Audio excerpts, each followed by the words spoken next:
Good afternoon and welcome. Welcome to Alta Live. My name is Beth Spotswood, and I am so excited to welcome you today to the digital interview series we do at Alta Journal. Today's guest is Kira Brunner Don. Kira is the editor-in-chief and co-founder of Stranger's Guide. It is an incredible quarterly publication that we're going to talk a ton about today. Just a little background on Kira, though. She's worked as a magazine editor in New York for 17 years and is a journalist around the globe. She's the founding co-director of the Oakland Book Festival and former executive director of Lapham's Quarterly. But today we are going to talk about the latest issue of Stranger's Guide. It is all about California. And it is just such an incredible look at the Golden State as a publication who focuses on California and the West. It is so exciting to see their perspective on this. So we're going to talk a lot about that. But before we do, some brief housekeeping. Again, Alta Live is the digital interview series we do here at Alta Journal. My name is Beth. I'm Alta's digital editor. If you are unfamiliar with our magazine, we are an award-winning quarterly and website focused on California and the West. We host the monthly California Book Club. Our guest next week is Hector Tobar, someone who has an excerpt of his work in the upcoming issue of Stranger's Guide. So we're going to send you a bunch of links, including a recording of this interview after we finish today. So keep an eye out for that. And please follow us if you like what we do here, as well as Stranger's Guide. If you're not already a fan, you will be momentarily. Lastly, there's a Q&A button at the bottom of the screen. You can ask questions of Kira. We will chat for about 30 minutes and get to as many of your questions as we can. Again, this is all recorded, and we will send you a link to that video recording. To get started, please let me know where you're zooming in from today. It's a kind of a fun way to get the chat rolling. So I'm up here in Novato, California, in Marin County. Kira, welcome. Where are you? I'm right here in Oakland, California, my hometown, actually. Your hometown? Yeah, You're an Oakland native? In Oakland, yep. You and Jack London. Oh, yeah. As well as many other incredibly talented people. So I kind of want to start from the get-go, just for people who might only be familiar with Alta. I get asked this question all the time, like, what is Alta? So I'm going to burden you with this. What is Stranger's Guide? Can you give us the elevator pitch of Stranger's Guide? Absolutely. But first, let me just say thank you, Beth, for inviting me. It's really lovely to be here, and it's lovely to see so many people participating. I'm really excited that we're doing this collaboration with Alta about Stranger's Guide. Sort of, I think we're doing a little bit of togetherness on different projects, and it's just Alta is a wonderful publication. I'm really honored to be here, so thank you. Thanks. So, this will be a mutual love fest. Very what you're all tuning in for today. It's good, and go California. Stranger's Guide is a magazine that I'm the co-founder with our publisher, Abby Rappaport, which we started about 3 years ago. So we're a really new publication, and it's a print magazine. We are obviously also online, but in this day and age, it's an unusual thing to have a print magazine. So I feel like it's really beautiful. It's something that you kind of have almost as a coffee table book. It's full of long form photo essays. Every issue is on a different place. So it's either a city or a country, sometimes a region, in this case, a state. And then inside, it's different pieces about that place. So we're not a traditional travel magazine in the sense that it's not about where to stay or what to eat or what to do. There's like a million apps that tell you that. This is much more about place itself. So there are long form essays, there's some investigative reporting, there's always one piece of fiction, there's at least 3 full photo essays, and that's kind of how we get to talking about that place. So obviously this latest issue is on California. And when's the latest issue going to be released? California is out now. So people can buy it. We will send it you at Barnes and Nobles or Whole Foods, or if you're over on the East Bay in Berkeley Bowl, or online. Fantastic. Strangersguide.com, I should say that, right? Great. And I think we have a running deal with Alta. So if you can get our hidden Secret West issue as well as the current issue, we'll hopefully someone can pop a link to that. We've got a partnership deal. We do not believe in competition at Alta. We are all about collaboration. How do you decide, when I first started looking at Strangers Guides, like the past issues, Tehran is one of your geographic locations. You've selected Colombia. Texas was your first state, California is your second. What's the process like for, deciding on, okay, who's our next quarter or the quarters down the road? Right. So one of the things that we have is we have a wonderful staff. And we also have an editorial advisory group, which are our contributing editors. And they really help us brainstorm and think about places all over the world. Some of our editorial staff is living outside of America, but a lot of our contributing editors are. So we have these large meetings where we think about, okay, different parts of the world we want to cover. And we try to hit the continents and then think about, do we want to look at this as a region or as a city? So Tehran, for example, in Iran was one of my favorite places that we ever did. It is very difficult to travel to Tehran as an American because of our diplomatic relations. I had the opportunity to go there years ago, but I haven't been there since. So I worked really closely for the Tehran issue with writers living in the city, living in Tehran, and worked with them to help get contacts and talk to new people and more people there. Sorry, I just realized something. I don't know if I just jump in and say, I realize like one of the most important things about Stranger's Guide to really understand it is that 80 to 90% of all of our writers are from whatever place we're covering. So we don't take journalists and parachute them in. Instead, I usually go to the country and meet with sort of in a whirlwind way, meet with a bunch of writers, photographers, artists, and commission the pieces. And that means like commissioning pieces from people who are incredibly well-known. We've had Nobel Prize winners, and also from people that you've never heard of, but are fantastic, amazing writers. And so that's sort of how we get to the place.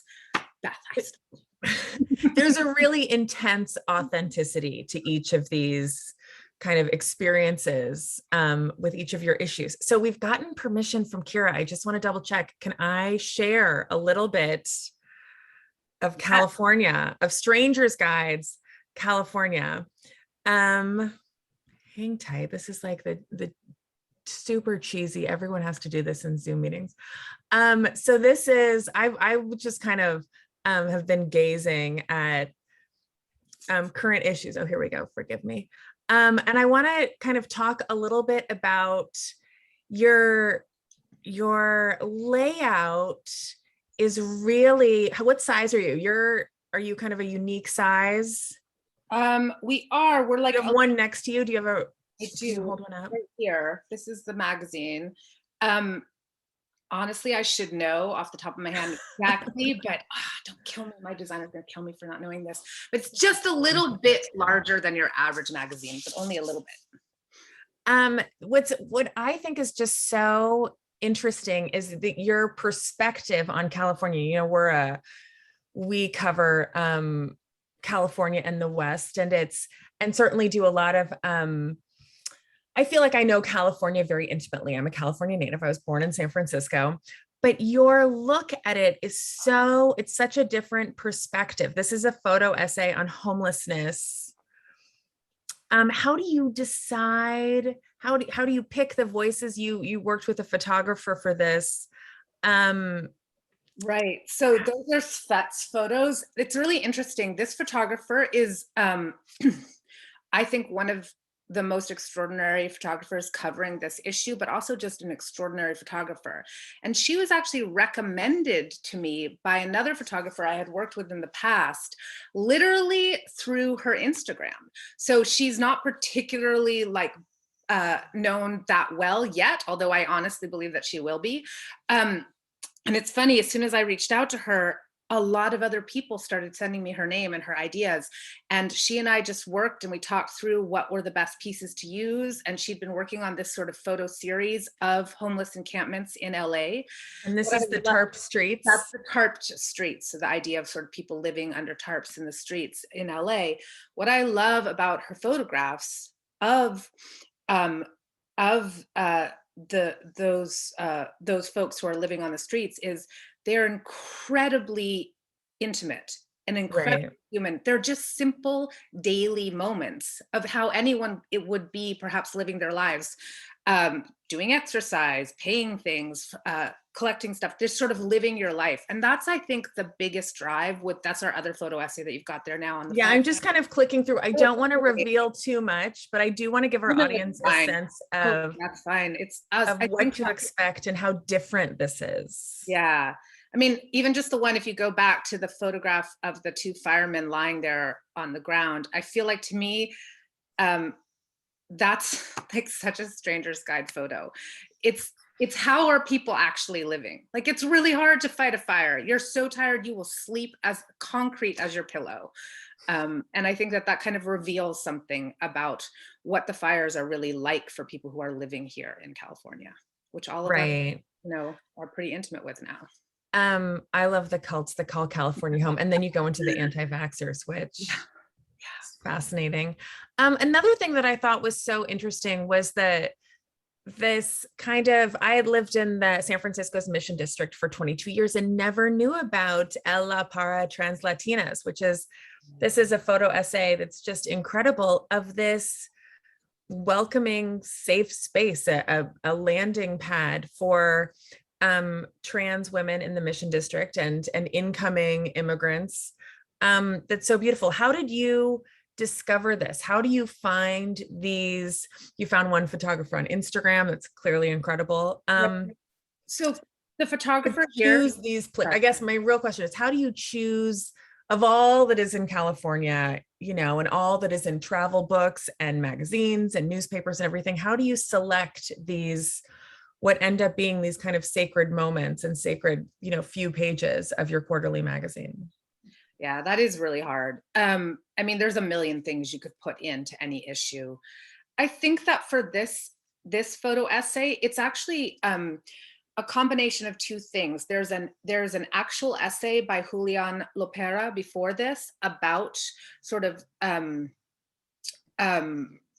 LGBTQ life and trans life in the mission. And then after that is Kike Arnal's photo essay. So I actually was introduced to Ella through Kike, the photographer, and he had been photographing different immigrants as they had literally come up through Central America, crossed the border, either in California or Texas, and then made a home and life for themselves in San Francisco. I feel like it was really important to show this part of San Francisco life. I think that like the queer community of San Francisco is such a large part of historically what has made the city what it is today. And this particular angle on it, I feel, shows a connection to a larger world, the Latin America and Central America, and how that's really influenced the creation of the mission, what the mission is about, and also what queer life is about there. So these photographs, actually all the women, or almost all of the women in these photographs, Kike has gotten to know over the years, and a number of them, we'll put this on the website, this wasn't yet in the full magazine because you can't put everything in.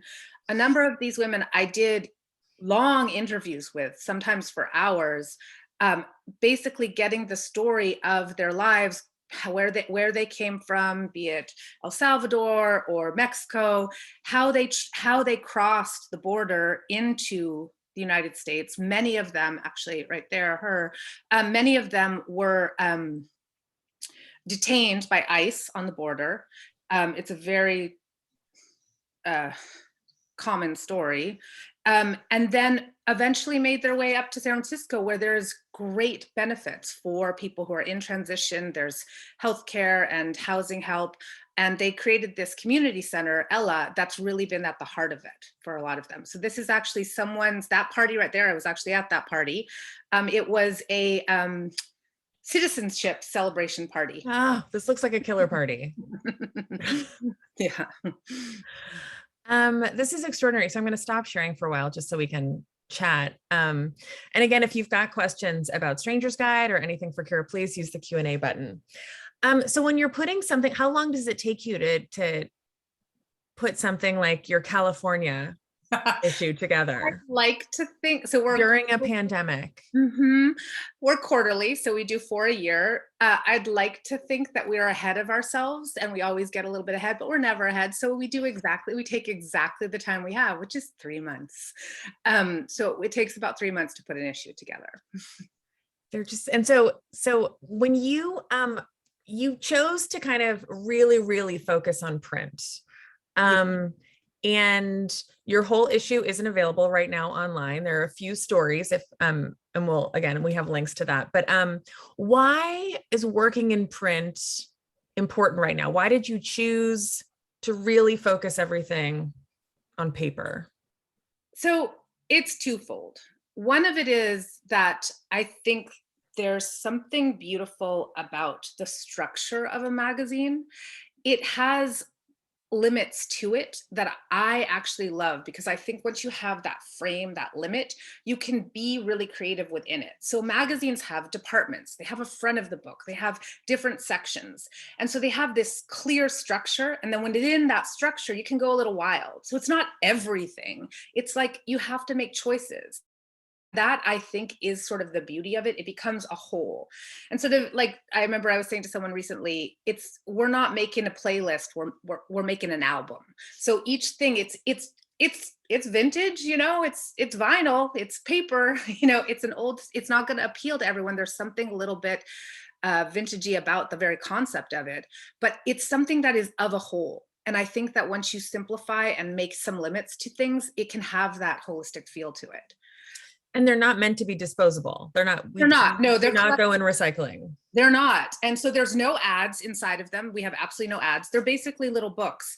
And we sell all the back issues. So people, or guides, the guides themselves. We don't even always refer to them as issues, because they're evergreen. It's because it's not, you know, the latest restaurant. It's about the place, and sometimes it's historical.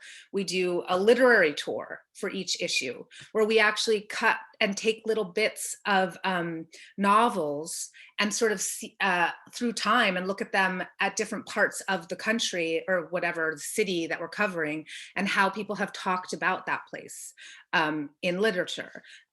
You have Hector Tovar, in fact. We do, for example, who is our guest speaking about the Barbarian Nurseries, who will be joining us to talk about that book a week from tomorrow. Exactly. That's awesome. Welcome to that. Thanks. Yeah.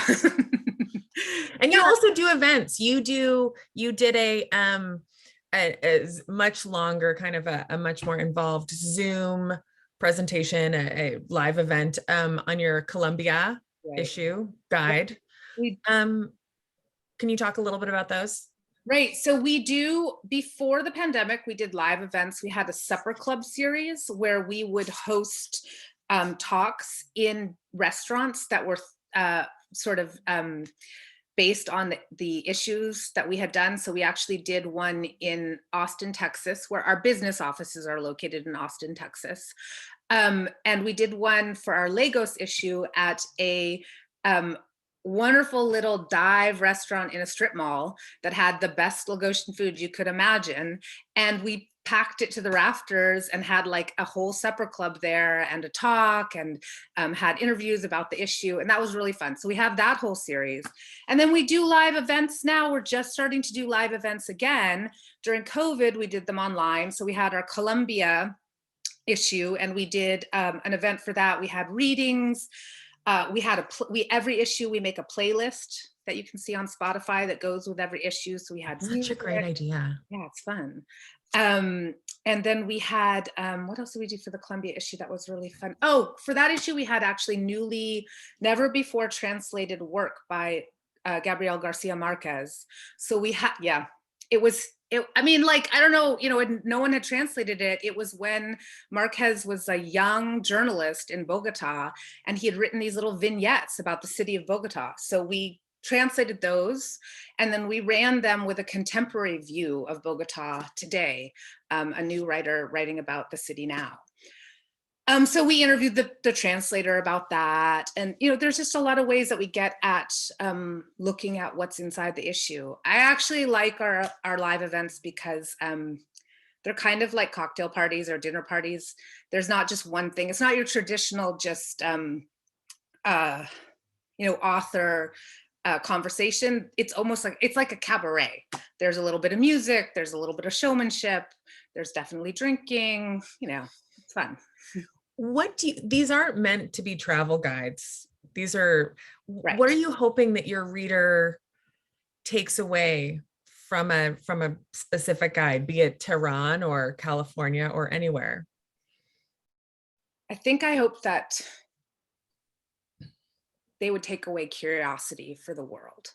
I think that in this sort of day and age of America first, we seem to think of ourselves and prioritize our own perspective, and actually forcing your mind to see a country from the perspective of the people who live there, and from not necessarily just the outside gaze, but actually really see what's happening inside and in another place, allows us to expand our curiosity towards other people. And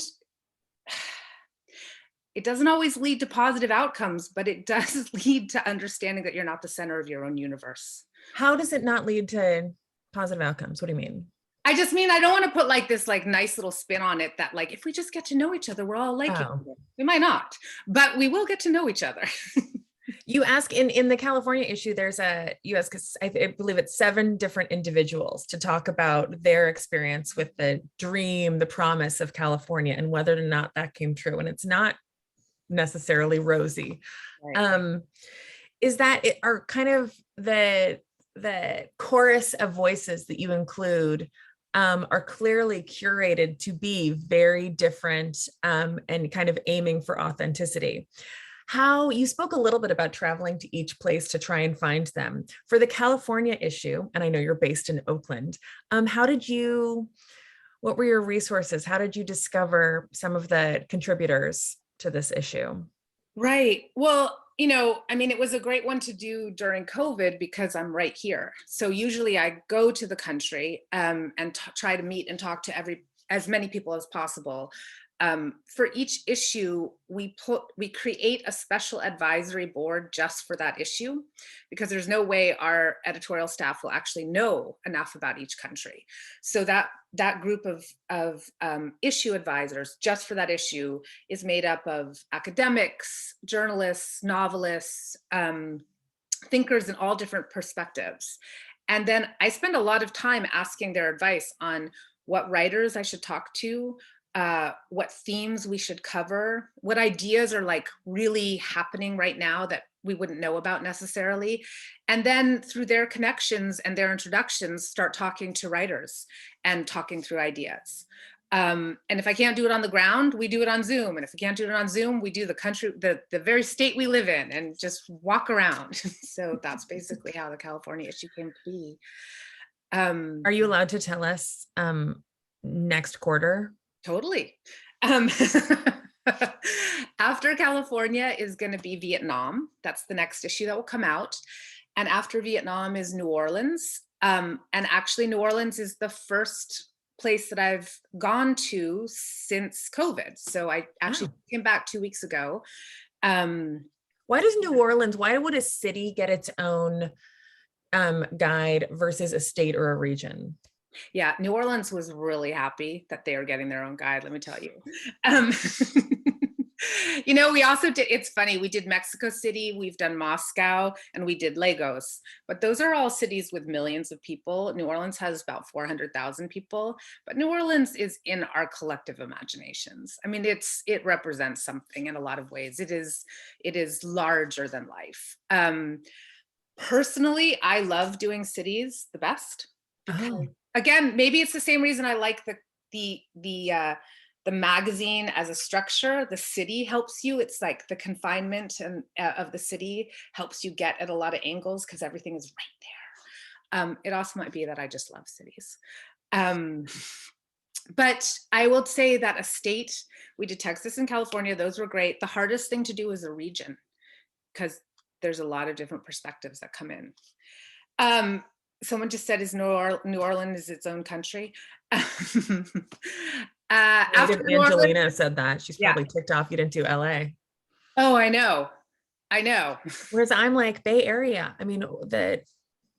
I know. And then after New Orleans, we're doing South Africa, but we may do it as Johannesburg. We're trying to. Oh, interesting. Yeah. Yeah. Can you kind of as we wind down, I'm always curious. I know that as we put together the magazine and you guys are big, you're 100, the California issue is 129 pages, but there has to be some incredible treasures that didn't make the magazine. Yeah. What's something that you're heartbroken to have had to cut? Well, we did this long interview with Annie Sprinkle about like ecosexuality, and a wonderful, huge introduction by Courtney Morris that didn't make it in. So we'll put that online.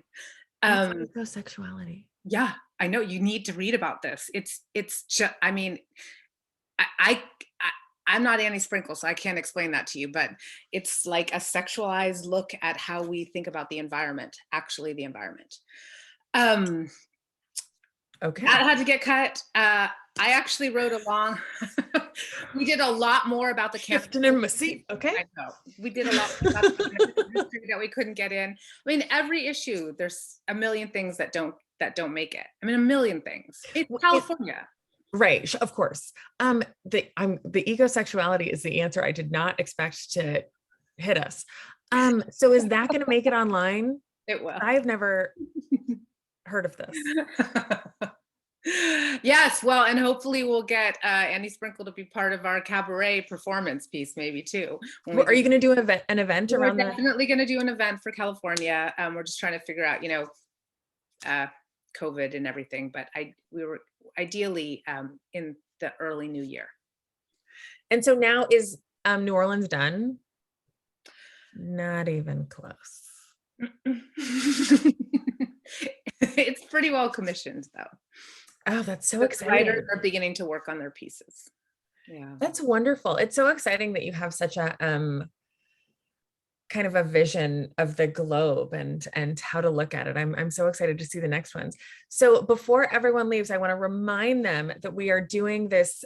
Jessica, our assistant editor, posted a link to the American West Stranger's Guide bundle where you can get Alta and this new issue together. So please do check that out if you're new to both of us. It's like it's an incredible blend of California perspectives on California. And join us next week. Before you go, next week at this time, we are so excited to welcome a group of Los Angeles women who are working in natural wine. They are making it, they are promoting it, they are marketing it, they are selling it. And it's an incredible kind of organic, natural wine movement that I'm excited to learn a lot about. So that's next Wednesday. Then we've got Hector Tobar as featured in this issue of Stranger's Guide, Thursday, December 16th at 5 p.m. Kira Brunner Don, thank you so much for taking time away from your busy work, as well as you're a busy mom, for speaking with us today. We're major fans of Stranger's Guide and so excited to get to know you and work with you a little bit and be friends with you. So thank you. Yeah, this was wonderful. And now I'm so excited to hear, to come to the next one of these. So wonderful, wonderful people that you're interviewing. I can't wait to see it. Thank you so much, Beth. This has been a lot of fun. And thanks everyone who was here. Thanks a lot. Thanks folks for joining. We will see you next time. And again, this will be up online later today. Take care. Be safe. Bye.